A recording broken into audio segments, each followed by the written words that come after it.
Welcome to this next episode of the Love Your 9 to 5 show, where we bring you inspirational guests who have either helped others find work that is a great fit for them or they've done so themselves. Our guest today fits into that category. We're about to hear from Mike Zagare. Mike is going to tell us a little bit about his journey, but before we even get there, Mike, we barely had a chance to catch up before this episode, so I'm as excited as the listeners to find out more about you.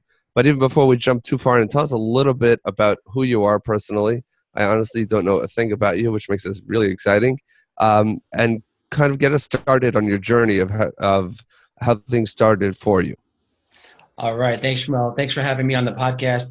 I'm really excited to share my story with you guys because I have seen both extremes. Right now, I'm really, really, really happy with my 9 to 5, but I've been through situations where I was not happy whatsoever, where I woke up in the Okay. morning with that sense of dread and just couldn't wait to get through the week so I can get to the weekend. And right now, I can honestly say that Monday is better than Saturday. And it is totally possible. And the way I was able to do it was I was able to really get clear in my mind. I'm a recovering physical therapist. I had to make that decision when I was about 18 years old to go into a profession. And I really had Hold on, a recovering physical therapist. On the other side of the wall that I'm in right now is where my physical therapy department is. So tell me a little bit more about what that means. right. So recovering in the sense that I just didn't have a lot of fun as a physical therapist. I love the concept of helping people and being active. And I knew that when I was 18 years old, if I could put those two things together, I thought that would be my recipe for happiness and success, which I should have known as I was going through college when my hair was falling out, that maybe it wasn't the right position or place for me. However, I just went through it. I got through not with flying colors. I barely scraped by because I really wasn't passionate about it. I just kind of figured this is the route that most people have to go through. They get a job, they go through college, they go get a job, and that's it. And then you go throughout your day and make money, and maybe the fun happens when you're in retirement. So I Hold went. on, I'm gonna cut him right there because this is so different, and we'll get right back to you. But this is so different from what we usually hear. This was a man with a plan, right? You didn't just say, my friends are becoming physical therapists, so I'm going to become physical therapist. You had a very specific reason why you thought it would be a great fit for you, and why you did think that this would really work. It kind of blended two very important aspects of your life, and you went for it, and it didn't work. Why didn't it work? It didn't work for many reasons. First off, I think I was a little too young when I made that decision. I really didn't have the clarity in my mind in terms of what I wanted to do when I grew up at that point. Awesome. And I made that decision Okay. at 17. So that's very early in life. Well, what type of setting were you working in? I was working first in outpatient setting, and then Okay. I quickly transitioned over to home care because I figured that was the easiest way to start a business. Meaning you started your own home care company? Yeah. So I recognized right away that physical therapy wasn't right for me for many reasons. Mainly because we had to see way too many people, and Medicare and all of these insurance companies were requiring more from us, which was taking a lot from our patients. And the combination of, a lot of extra paperwork, which I hated to do, seeing more patients and just not getting reimbursed as much as I should for my profession, I was like, man, there just had to be another way. So around 24, 25, I figured that other way was to start my own home care agency, because then I could at least leverage the help from other therapists to build a big business. I wouldn't have to have an outpatient clinic, rent, all that kind of stuff. You And I wouldn't could, have the overhead of an outpatient facility. yeah. Okay. I had no money. I was completely broke at 24, 25. So I wasn't really good at saving. I had a nice car, all the things they tell you not to do. I was doing that at 24 and 25. You were enjoying your life a little bit, spending the stuff that you worked hard to earn. Yes, I was living in the moment and spending. Exactly. Okay. So you decided, but that's very aggressive of you. That it's most 24, 25-year-olds don't think along the terms of starting companies. They still think of themselves. I like to call it the pawn stage, where they still think of themselves as a cog in somebody else's wheel. And where am I going to get the salary, the benefit? What's in it for me? But you already started thinking differently. Well, what made that shift in your mind from being a physical therapist, working for somebody else? And I know you hated it, but that's a big deal to start, starting your own company. Even though you're right, you don't have the same overhead, but that something must have happened. Did any particular event occur? Well, I think whenever you started a business, I've started now, I think four different businesses. I think ignorance is really bliss in this case because when you start a business, it's like you don't really know the mountain you're about to climb until you just get started in the process. So at the time I was 24, 25, I was working full time at an outpatient clinic and seeing patients on the side for a home care agency. And I quickly said to myself, well, why am I making X amount of dollars when I could be making double that if I got my own patients? So really what Okay. I did was just form an LLC, which was not the right entity to form, made a ton of mistakes.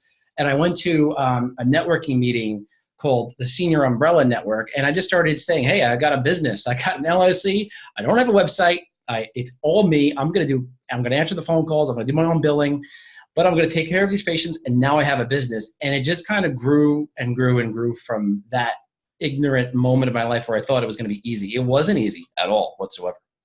So, wow. So there's a lot involved in a home care company. This is interesting. It's probably the first interview I ever had on my podcast that's slightly related to what I actually do. Because we do deal, I mean, as I mentioned to you before, I'm a nursing home administrator and we discharge patients all the time on home care. And yeah, relatively familiar with it. And there's a lot of regulations, there's a lot of reimbursement challenges. There's a lot to just say that I'm a home care company. I'm a one-man show and I'm just doing it. That, so it must have taken a lot of courage and, like you said, ignorance Total to ignorance. some extent.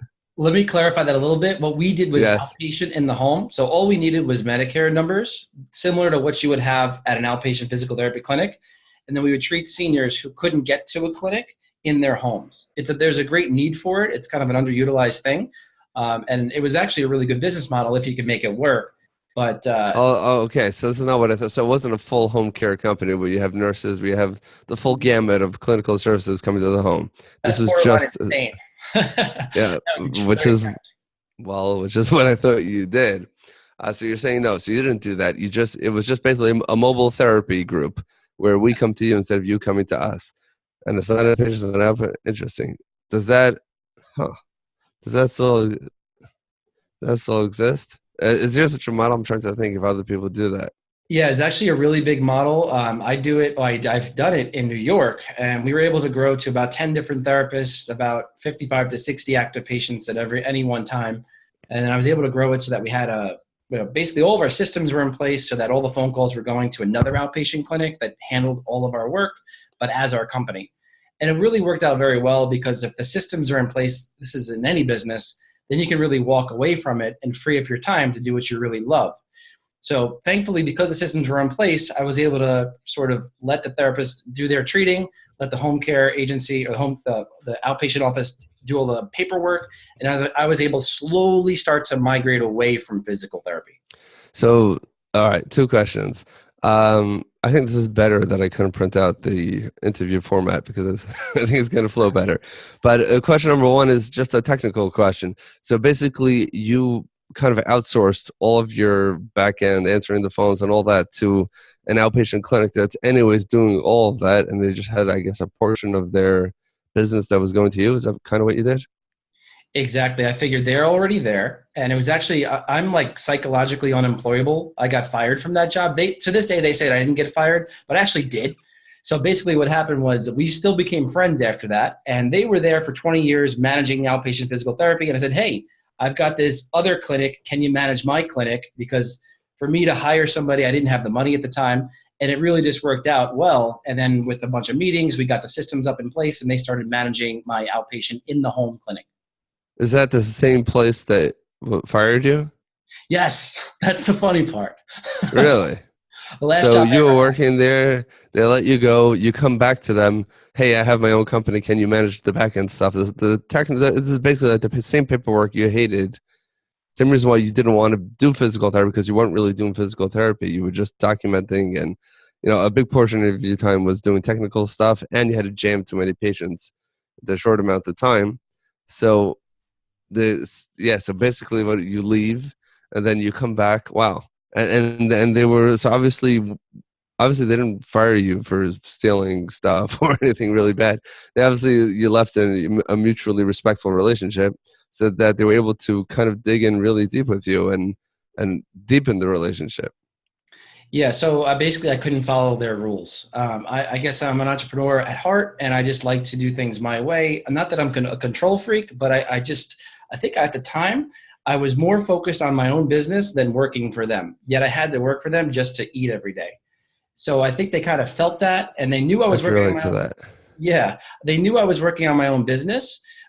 So then they kind of felt that I wasn't really truly there when I was there. And then when I left, Which you probably really weren't. no, I was focused. I was my own. I was one man rodeo. I had the phone calls coming in. I was missing patient calls. I was doing way too much while I was Oh, still so you actually had your business up and running while you were still a therapist for this company. exactly. That's what happened. That was a transition. So I took a leap of faith, and I left that not with enough cases to survive. Basically, just left that and said, "Hey, I'm here full time now. Let me make this work. I better make this work." And guess what? It took a while before it even worked. It was All right, that was my second question. Yeah, you see, you started. This is a little bit crazy the way you started. So you're a physical therapist. You're working for this outpatient company. You start your own mobile physical therapy company on the side. Were you actually the therapist? You were a one man show, so you were actually leaving work and then going to people's homes and seeing people there as part of your own company. I wasn't the only therapist at that point because it was about 2 or 3 years into it. There were several other Okay. therapists, and we had a biller. And I think we had someone else helping us with onboarding of therapists and contacting Medicare, but it was very disjointed and unorganized until I got fired. And then I hired the company I got fired from. That kind of put it Wow. all together. So what's the timeline here from when you started doing this business on the side until you actually and not until you were fired, but until you had it up and running, until you had the back end stuff by the outpatient company that fired you, until they took that over. Like, well, what period of time was that?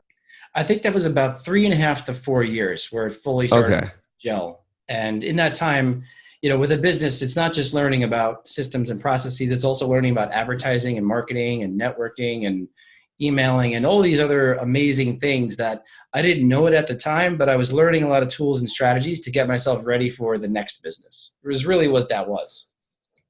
okay. So you're doing this. So first, a couple of things. There's a lot of people out there who are, there's a lot of get rich quick, stuff out there, and people say, quit your job, start your own thing, just get out there. You just give a very realistic picture of what it's like struggling to maintain your full-time job. You still have to pay your bills some of the time, at least make sure the lights stay on, make sure you can go to the grocery and buy food so that you can survive. But at the same time, it was a 3-4 year process from when that started until you actually had someone else doing the back until you were kind of sailing along until right. Is that accurate? Yeah, and let me unpack that process because it's not wasn't all roses. It was a lot of work internally on myself to get over some of the mind mental stuff that was blocking me from success and succeeding. So, Okay, uh, so tell me more. yeah, so it was a combination of learning about mindset and skill set. So, skill set is more for the business skills, right? Because if you want to have success in a business, you got to learn about the skill sets, everything from advertising to marketing and all this stuff. Now, I had the luxury of being able to drive around to treat patients. As I was driving around to treat patients, I would listen to book after book and podcast after podcast about mindset and skill set. So, like I said, skill set is about learning your vocation, learning about how to succeed in business. But mindset is where I think a lot of people get stuck. And mindset's where I really did like the 80/20 was on my mindset. I dove deep. I learned about various things on like meditation, how to eat right, how to start your day right with a morning routine. I went to a ton of seminars and courses, and I worked very hard to eliminate the mental friction that occurs when you try to start a big business because a lot of demons can come up. And it's about just overcoming some of those so you can have success, in my opinion. Wow. Okay. So you kind of that was your long-winded answer to the question I asked you earlier, because like I told, like in my mind, I'm seeing that there are pawns and then there are players, and some people have this mentality that they want to forever remain a pawn in someone else's game, and that's okay. First, they don't want to ever have to worry about the business concerns. They don't want to have to worry about how we're going to make ends meet, how we're going to grow the business. They just want to know, tell me what to do. I'm going to do it. How much are you going to pay me? And I can rely on that every week or 2 weeks or however frequently the paychecks come. And that's how most people start by default, at least in my opinion, in my experience. And then some people kind of, they break out of that, and they can eventually come and see a bigger picture.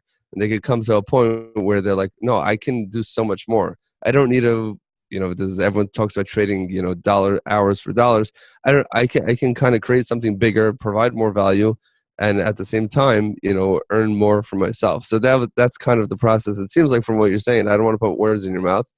That I could put them in my own mouth, but it seems like you're saying that was a big. People don't realize that you could learn, you could teach yourself to do anything as long as you're not physically handicapped. You can learn how to do, just about anything with the right skills, the right courses, and I'm going through the process that you're describing, which is why I relate to it. And I have an hour commute, and I read all those books on Audible, and I listen to the podcast, and I try to make some of the podcasts.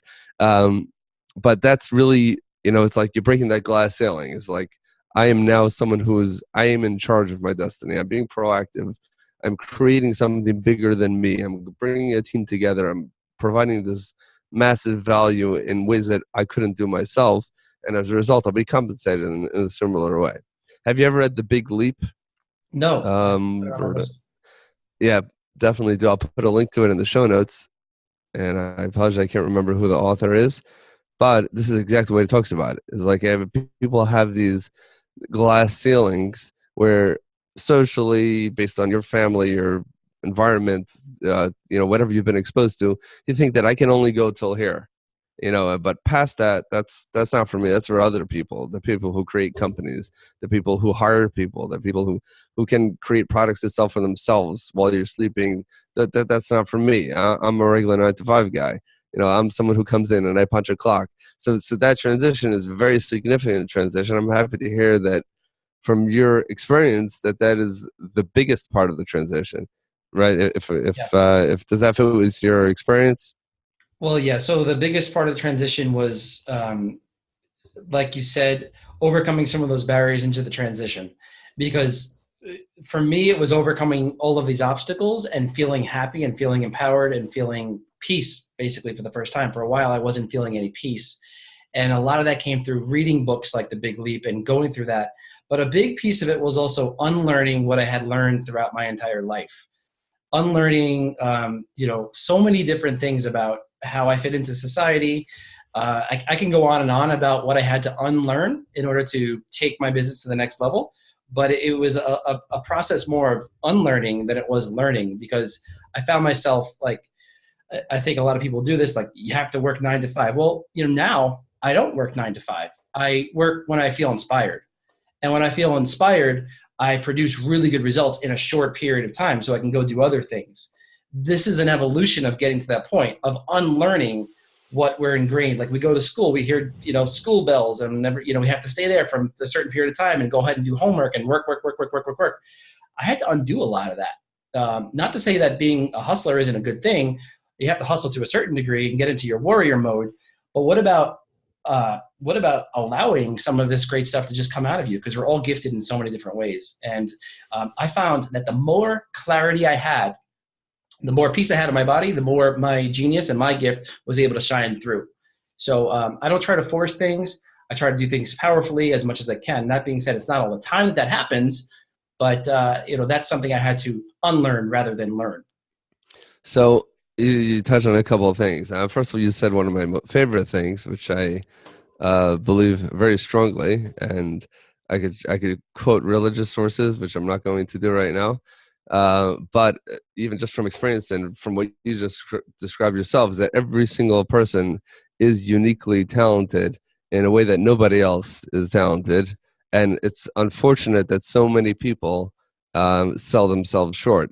And even those who have been successful in defining what their unique skills and talents are, they don't necessarily fully maximize them or express them to the full extent that they can. And I actually did not know this before this conversation, but this seems to me that this was a very conscious and deliberate effort on your part to actually find what that is and to really work within your zone of genius and let everybody else, compensate and do the paperwork, so to speak, of everything else. So can you, if you don't mind, I hope we're not getting too personal here, but do you mind describing for us a little bit what that process was, and perhaps you could share with us what the result was? Absolutely. Yeah. So from actually from a lot of pain growing up, a lot of family issues, a lot of pain with all of that stuff that I went through when I was a teenager. My parents divorced. My sister was diagnosed with borderline personality disorder. It led to a lot of internal pain where I was basically stressed out all the time. I developed a gambling addiction when I was 22, 23. I developed other addictions. I was trying to stuff that pain with various other things. So from that pain, and not to say that everyone has to go through that amount of pain, and I'm sure people go through more pain than I was going through, but from that pain, I knew that there had to be another way. So I started to look within and really try to get very clear. And I started doing things like meditation, exercise, affirmations in the morning, basically stating what you want in life. And I still do that to this day. Going to personal development seminars, even things like subconscious training, whatever I could possibly do to gain that clarity, to get out of the pain, basically, and to feel the very best I could, to feel the most power that I could. I had no idea what road it would lead me down, but I found that the more clear I got internally, the easier it was to communicate with whatever higher power is out there, and it just came to me. And it's weird. Strange things started happening. I started being in the right place at the right time. I started seeing things and getting ideas that I never had before.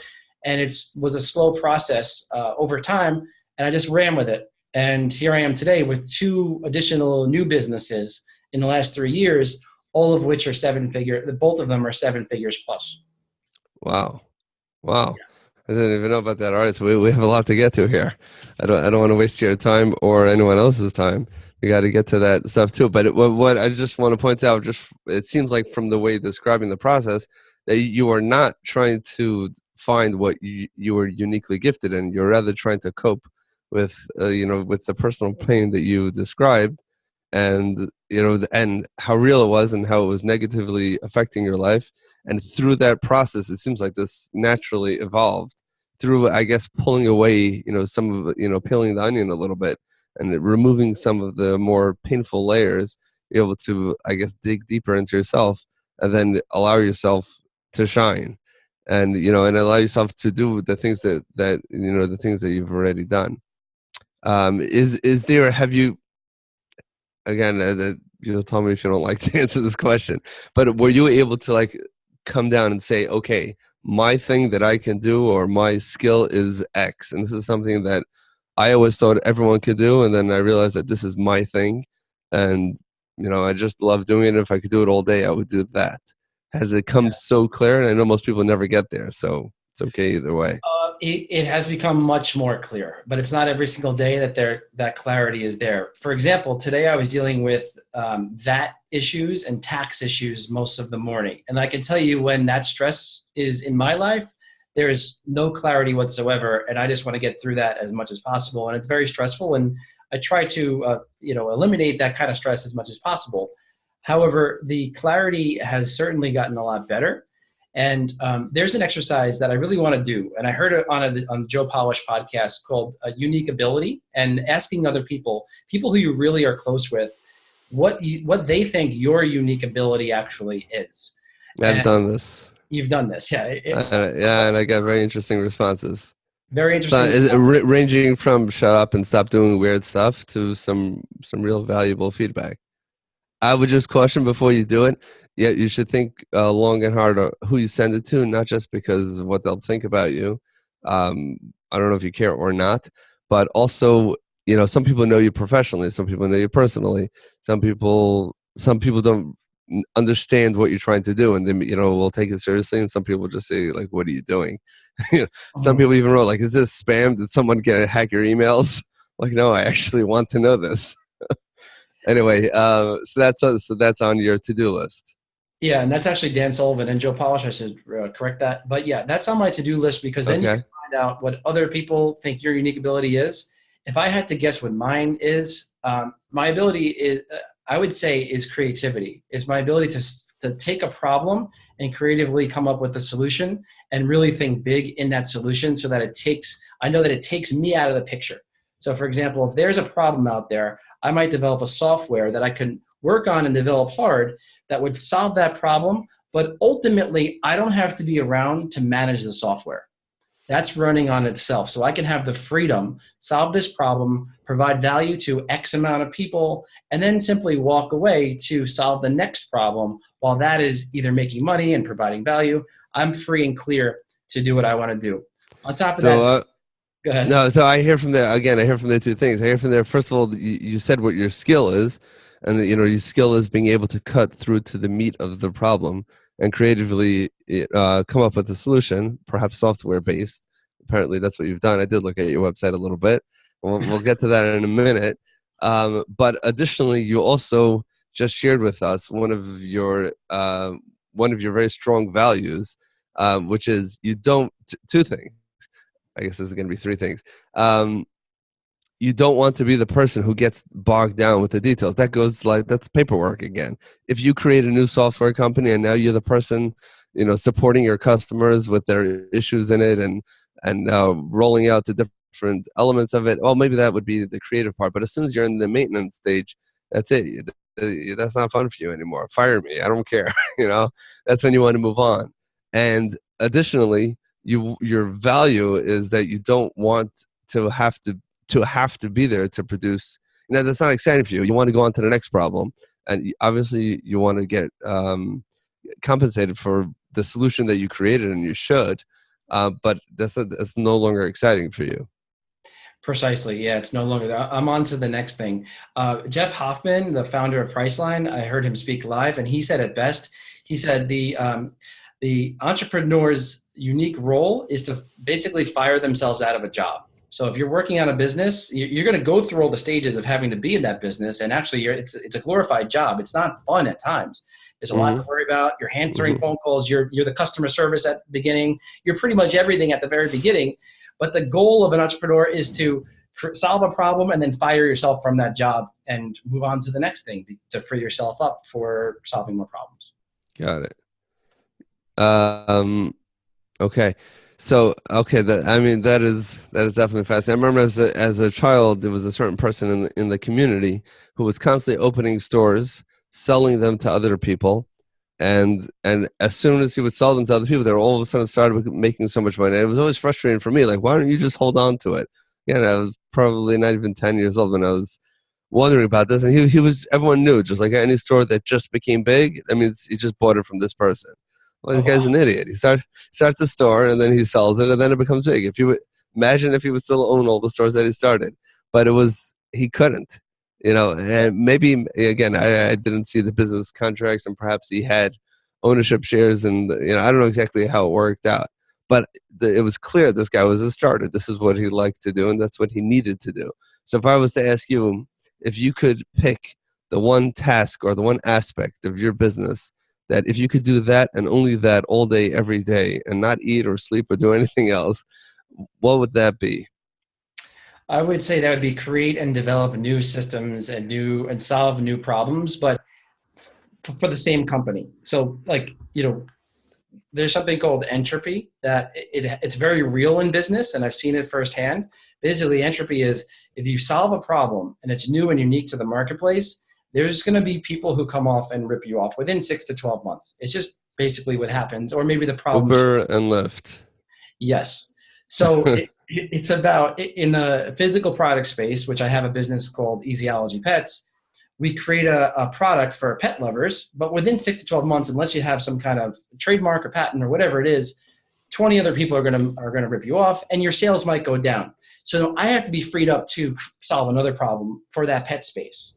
So that's the whole cycle with my Easyology physical products business. And for my software business, PPC Entourage, it's the very same thing. You solve a problem, you do what you got to do, but then in that same vehicle, so I'm not going off in 20 million directions, we're still laser focused on the software. We're now solving another problem that Amazon sellers have. Now notice I sell on Amazon with Easyology Pets, and I have a software solution for Amazon sellers. I'm not doing physical therapy and Amazon. Those two things are completely opposite. My focus is helping and growing an Amazon business, and that's it. And it's going to be that way for the next 3 to 5 years, at which case I will sell both or just continue to grow that on and start something new and stay focused on one thing. So this is so interesting because you're saying that you're a starter and you're an entrepreneur and you like to start businesses, which by definition should sound like a very unfocused, like the example of the guy that I remember saying he started a pizza shop, probably most of them were food establishments. But the point is that even though I guess the myth is that the entrepreneur is just looking at every problem that he faces and just opening up. People need to communicate with each other in real time with pictures and videos. Let me make a Facebook. Then you would imagine Mark Zuckerberg, being frustrated renting a car or finding a taxi and creating Uber. That's not how it works, or at least for you, that's not how it works. And perhaps that's not. You have a very focused approach to something that can be perceived as unfocused.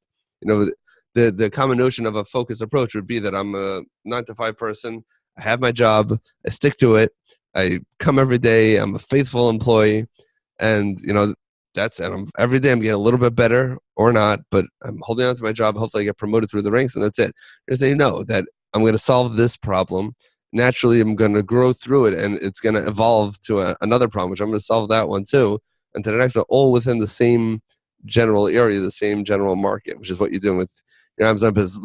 Let's make this, let's move on to the next part, if you don't mind, and let's formally discuss your other businesses. So I heard about your physical therapy. It's getting late. I hope this is okay with you. If we spoke about your physical, are you okay with this? Yeah, that's cool. Let's rock. Okay. So you spoke about your physical therapy part, and then you mentioned 2 other companies. So your physical products on Amazon, and you're helping Amazon sellers. That's what I saw from PPC Entourage. So tell us what else you're doing. How did this evolve from the physical therapy business? First of all, does that exist, or is that done? So I just recently sold my physical therapy business, which about a month and a half ago. So I'm super excited about that. Nice. Yeah, really excited. And basically what happened was about 3.5 years ago, I was working super hard on myself. I had gained a million skills on marketing, advertising, mindset, spirituality, all of these different things. The work was put in, but I was still about $75,000 or $80,000 in debt. And that debt was from personal development and business debt. So I went to town on becoming the best version of myself.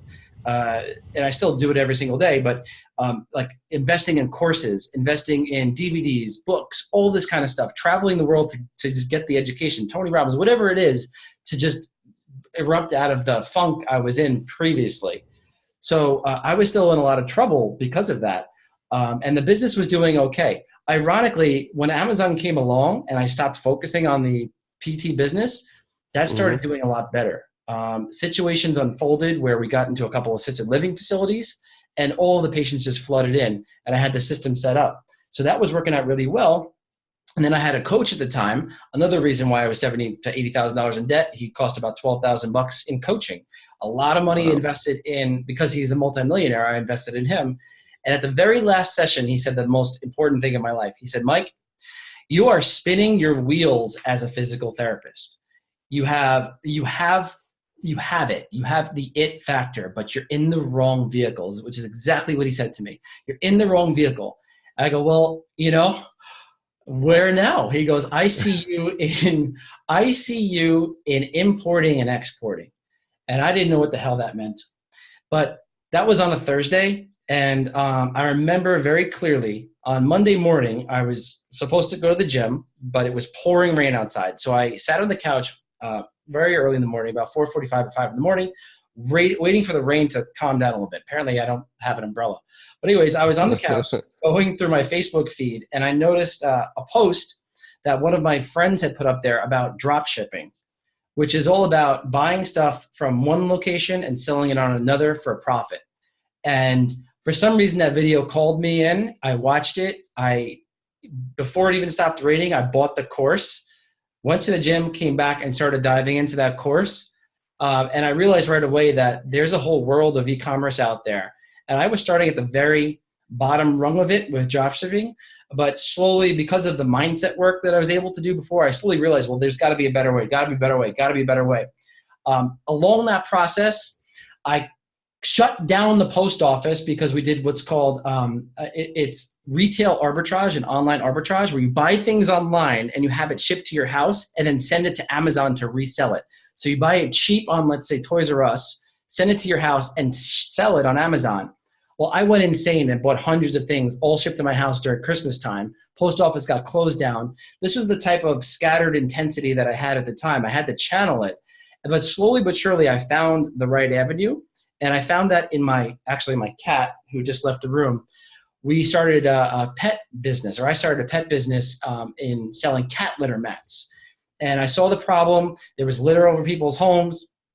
And I wanted to solve that problem, but add a little bit of my own spice to it. And we made a very elegantly designed cat litter mat that just went gangbusters. I put it on Amazon, and we started selling like 10 a day, 20 a day, 30 a day, 40 a day, 50 a day. We listened to the market, we made it bigger. And then before you know it, now we're selling 300-400 plus of those, just those a day on Amazon. Wow. Yeah. Wow. And that led into my second business. So it was a beautiful thing. Wow. So, and that was, so basically, so that's another thing that you're a risk taker, apparently. Although well, let me qualify that, because you're a very thought out person and you've done a lot of work, like you just described, getting in touch with yourself in a very deep way that I think most people don't consciously do. But on the other hand, you put yourself in debt thousands of dollars because you really believed that you're going to see the return on the investment, which I believe you already have. And yeah, that's phenomenal. That's always a struggle for me. Like, invest in another course and another coach and another, is it really going to work? Is it not really going to work? And you just did it. So kudos to you for doing that. So how did that, just a little bit, just because we're running a little bit short in time here, how did this first business, this Amazon business, which you just described, how did that evolve into what you're doing now? And what does it say on your t-shirt and what does it mean? Right. So 2015 is when I started the Amazon business. We were doing about $50,000 to $60,000 in sales a month. And then in 2016, hold on, say that again. $50,000 to $60,000 a month. Okay. In Amazon sales. Now that's not all profit. Figure about 30. I understand. Profit margins. So now, if you fast forward to 2016, the number one thing I wanted to learn on my board, I had a whole list of things I wanted to learn, was Amazon sponsored products, which is their advertising, their internal advertising. So I dove deep into that. At this time, I stopped treating patients and I went full time into my e-commerce business because we were doing about $50,000 to $60,000 a month. And I dove into it. I learned sponsored products, and we were able to bring our business up to about $250,000 a month because of sponsored products. Now, sponsored products is a very early advertising system. It's growing now. It's better than it was in 2016. But think of AdWords. It's like that's what it sounds like. Yeah, it's like the early version of AdWords, and there was no systems or tools to help Amazon sellers. Now there's hundreds of thousands of Amazon sellers. Everyone's got the same problem. I wanted to develop a tool to help solve that problem so that people can scale their business like I did. And it's very close to home because I was able to have a much better life because of it. And I want to help others do the same. So what is the problem that you're solving? Well, we're solving the advertising problem on Amazon, basically helping Amazon sellers gain more visibility to their products, like my cat litter mat, but do it profitably and not lose a lot of money. And there's ways you can do it, but you could also lose your shirt. So our software helps you gain more exposure, but also pinpoints what's not working so you can reduce or eliminate the amount of ad spend that's going to what's not working. Okay, so we actually had someone on the show recently. We had Isaac Rudansky, who he went in depth and spoke a little bit about Google AdWords. So hopefully the listeners are familiar a little bit with how that works. So now with this, I'm not familiar at all with Amazon sponsored products other than I see them. I usually don't click on them. I'm sorry, because I don't have this. It's just like the earlier version of Google. Maybe this is exactly what you mean. Like in the earlier days of Google AdWords, you knew that if it said ad on it, it probably wasn't what you were searching for. Now Google has corrected and improved their algorithm so well that many times what you'll see in the organic results and in the sponsored results might be the very same thing, very same product. I've seen that many times. And the course that I took on this, it is one of the things that they show. And, based on how you create your ads, you'll score differently on your quality score for Google AdWords. But with Amazon, so let's say you have a unique product. So if someone's I'm thinking out loud. I'm just trying to understand how this works. If someone's putting in, what's the name of your product? What would I put into Amazon? You can search for litter mat or cat litter mat. Fine, so let's say cat litter mat. So I assume there's a lot of them. A lot, right? Yes. So there are a lot of types, but yours is unique because you said you spiced it up, you added some features, made it bigger, you listened to what people said. So you want let's assume there's 100 different cat litter mats. You want that when I put in cat litter mat, yours is the one that shows up. They might all be the same. Let's assume the same price or pretty much the same price, similar quality, and still you want me to buy from you. Now, why should I buy from you over somebody else when I'm on Amazon? And obviously I do my shopping there. I'm going to look at the reviews. I'm going to sort it. I'm going to usually pick Prime first. Then I'm going to sort by price, and I'll look at the thing that has 4.5 stars with 2,000 reviews, and that's a good item, and you don't even care to look too much at the details. You just get it. So why? Again, I'm asking a very basic question. Why would someone pick your item over someone else? And it's basically you pay the extra dollars, so your item comes first, or does it have the quality score element to it as well? And I'm asking a very basic question, so I'm sorry. No, I get you though. It's this combination of both of those things. So being up at the top so that you're visible on people's mind. Sponsored products give you that initial visibility, but then you also want to have organic placement, just like you said with Google, so that people initially may see you on sponsored product, but then they hopefully click on your organic listing because now they've seen you maybe even 3 times at that point. They're kind of used to your name subconsciously. They see all of the reviews. You try to have as many reviews as possible, and then it's a quick and easy decision typically for people. We're seeing conversion percentages for Amazon sellers of like anywhere between 20 and 50%, meaning everyone who's clicked, 50% of the people that click on that listing are buying it. Our main cat litter mat, I think we're getting 42% conversions. So we know that if we can put it up in the top of that result, then we're going to make a lot of sales because people will likely click on it because of the reviews, because they've seen unsponsored products, and the conversions are really high. Okay. This is fascinating. We could go on all day about this. Let me, if you don't mind, one more question here. So basically, if I'm an Amazon seller, which I'm not, and I'm selling this product and I'm already working within the Amazon version of AdWords, right? That's basically what I'm doing. And I'm trying to get my product seen. And you also just pointed something out interesting that even if you don't click on my product, but it's exposure and you saw it, and the next time, and eventually you may buy it. So now your software analyzes the health of my Amazon AdWords account basically and makes suggestions. Yeah, so it'll give you overall metrics like how much you're spending per click, very basic stuff, but then it goes like into much more detail. We'll show you the exact search term that is costing you the most amount of money. So if somebody's typing in blue cat litter mat and they see your beige cat litter mat and it's costing you like $20 a month, well, you can pause that and do a negative exact. So our software makes it very easy to do that. And we even have it now that you can do it on automatic mode. So you can basically put in parameters and say, hey, any search term that has 7 clicks but no sales, I want to automatically do a negative on that search term so I don't get hit anymore and lose money on that. So that's the optimization mode. And then we also have the expansion mode because there's reports where we can find out exactly what people are thinking basically. When they type in Amazon, they're putting in search terms. We actually know that as sellers, and we can take that report and manipulate it through our software to show you where to invest the most amount of money to get the most amount of exposure to your product profitably. Wow. Okay. so much more we could go with this, but it's really late. We do have to start wrapping this up. But I guess we'll definitely put a link to your software, to your website, and all of that in the show notes. But I guess this concept, it has, in order for it to make sense for Amazon sellers, the amount that they're saving or the extra revenue that they're making, obviously far surpasses the cost of the actual software, right? Otherwise, it wouldn't make sense. Now, is this This is something that you developed yourself? Like, did you become a software developer now No also? way. I know nothing about software. Like I said, it's just the concepts and ideas. So creating the clearness in my mind to just solve a problem and then having the confidence to build a team and just bring it to life. That's all I do.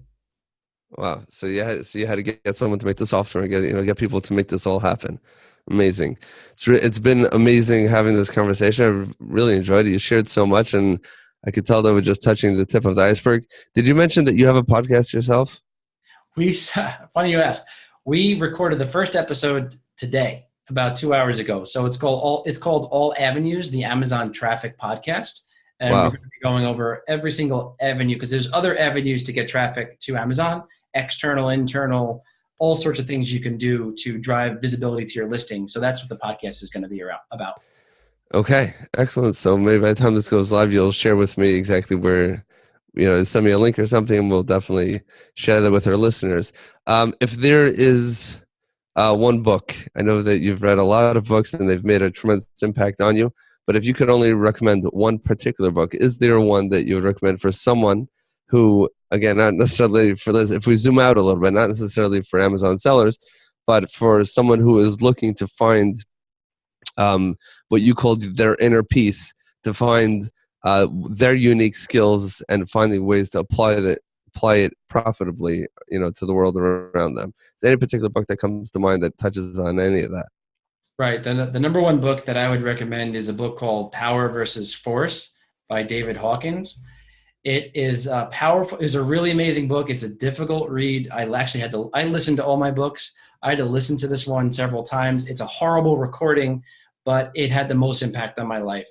And it goes over the different emotional states and how if you're in a different emotional state, it resonates at a different frequency, vibration, and how based on whatever state you're in, that's how you may perceive the world. And he goes over the different levels of emotional state all the way up until like peace and enlightenment, and how there's a tipping point where if you go past a certain tipping point, which is basically acceptance, and you go past that, then your life's sort of heading in a more peaceful, clear-minded direction. Whereas if you're below that, you're in like grief, apathy, fear, all of that stuff that goes below that level, then your life tends to typically just not work out. Of course, we all experience all different emotions, but the point is to stay in that higher level as often as possible. And this book just gave me the clarity on where to be and how to get there.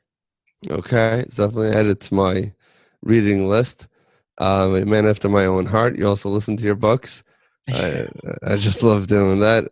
In the car when there's nothing else to do, it just, it just works out really well.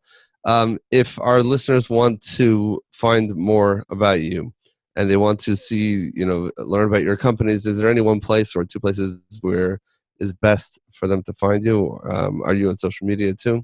Yeah, sure. I'm on social media. My name is Mike Zagare on social media, or we also have a group called the PPC Entourage VIP Community. You can find me there. You could also send me an email, mike@ppcentourage.com, or just head on over to ppcentourage.com if you have any questions about what we do and any ways that we could help you guys grow as e-commerce and Amazon sellers. We'd love to help you out. What about for beginners? You're just making Right. some things move in my head right now. This is someone never sold before. Are you like really more for the advanced stage? And is there a resource you would recommend for someone who's just getting started? Yeah, so we are more along the advanced stage where people have a product and they're ready to advertise it. We're working on solutions for the beginner stage. But if you're just starting out, there's the Amazing Seller podcast, which is really good with Scott Volker. There's tons of YouTube videos and courses. You really don't have to spend that much money. Although I'm a big fan of spending money because, like you said, I was $75,000 to $80,000 in personal development debt because I put that stamp in the ground, and I think it paid off. So if you find a good course that resonates with you, definitely go out there and do it. But there are free resources out there as well. You don't have to buy a course. Okay, Mike, it's been amazing. Thank you so much for spending some time with us and for being gracious enough to go quite a bit over our allotted time here. You've shared so much, with me and the listeners today. And I look forward to putting together the show notes and reviewing what we just discussed and sharing with everyone. So thank you very, very much. Awesome. Thank you so much for having me on. Appreciate it.